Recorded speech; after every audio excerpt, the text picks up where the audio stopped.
ഈശോയിൽ സ്നേഹം നിറഞ്ഞ എൻ്റെ സഹോദരീ സഹോദരങ്ങളെ, ദൈവവചനം ശ്രവിക്കുവാനും ഇന്നത്തെ ദിവസം ദൈവത്തോടു കൂടി ആയിരിക്കുവാനും ദൈവം നമ്മളെ പേര് ചൊല്ലി വിളിച്ചതിന് ദൈവത്തിന് നന്ദി പറയാം.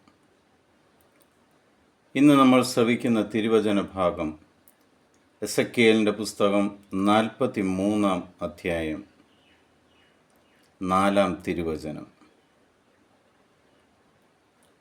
കർത്താവിൻ്റെ മഹത്വം കിഴക്കേ പടിപ്പുരയിലൂടെ ദേവാലയത്തിൽ പ്രവേശിച്ചു. ഈശോയിൽ സ്നേഹം നിറഞ്ഞ ദൈവവചനം ശ്രവിക്കുന്ന എല്ലാവർക്കും ഇന്ന് കർത്താവ് നൽകുന്ന ഏറ്റവും വലിയ വാഗ്ദാനമാണ്.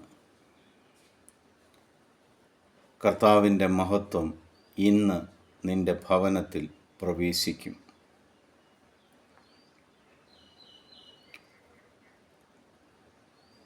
നിന്റെ സഹനങ്ങളിൽ, നിന്റെ ബുദ്ധിമുട്ടുകളിൽ, നിന്റെ രോഗത്തിൽ, നിന്റെ കടബാധ്യതയിൽ, നിന്റെ ഏതൊരാഗ്രഹത്തിൻ്റെ മേലും കർത്താവിൻ്റെ മഹത്വം പ്രവേശിക്കുക തന്നെ ചെയ്യും.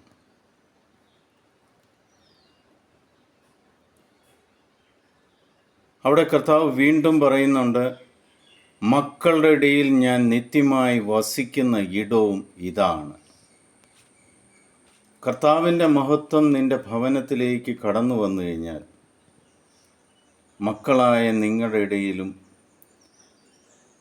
ദൈവം വസിക്കുന്ന ഒരിടമായി നിന്റെ ഭവനം മാറും. എൻ്റെ കൂടെ ദൈവമുണ്ടോ? എൻ്റെ അവസ്ഥ കണ്ടിട്ടും ദൈവം എന്താണ് ഇടപെടാതിരിക്കുന്നത് എന്നുള്ള ചോദ്യങ്ങളുമായി കർത്താവിൻ്റെ മുന്നിലായിരിക്കുന്ന മക്കളോട് ദൈവം വാഗ്ദാനം ചെയ്യുകയാണ്, ഇന്ന് ഞാൻ എൻ്റെ മഹത്വം ഇന്ന് നിൻ്റെ പടിപ്പുരയിലൂടെ നിൻ്റെ ഭവനത്തിൽ പ്രവേശിക്കുകയും മക്കളായിരിക്കുന്ന നിങ്ങളുടെ ഇടയിൽ ഞാൻ നിത്യമായി വസിക്കുകയും ചെയ്യും. ആമേൻ ചൊല്ലി നമുക്ക് ഈ വചനം സ്വീകരിക്കാം. കർത്താവേ, യാതൊരു അർഹതയുമില്ലെങ്കിൽ പോലും, നിൻ്റെ മുന്നിൽ നിൽക്കുവാനുള്ള യോഗ്യതയില്ലെങ്കിൽ പോലും, എൻ്റെ പ്രശ്നങ്ങളുടെ മേൽ, എൻ്റെ കടബാധ്യതയുടെ മേൽ, എൻ്റെ രോഗത്തിൻ്റെ മേൽ, എൻ്റെ ഏതൊരവസ്ഥയുടെ മേൽ കർത്താവിൻ്റെ മഹത്വം കടന്നു വരുന്നതിന് ഞാൻ ദൈവത്തിന് നന്ദി പറയുന്നു. നിൻ്റെ എൻ്റെ മകനായി,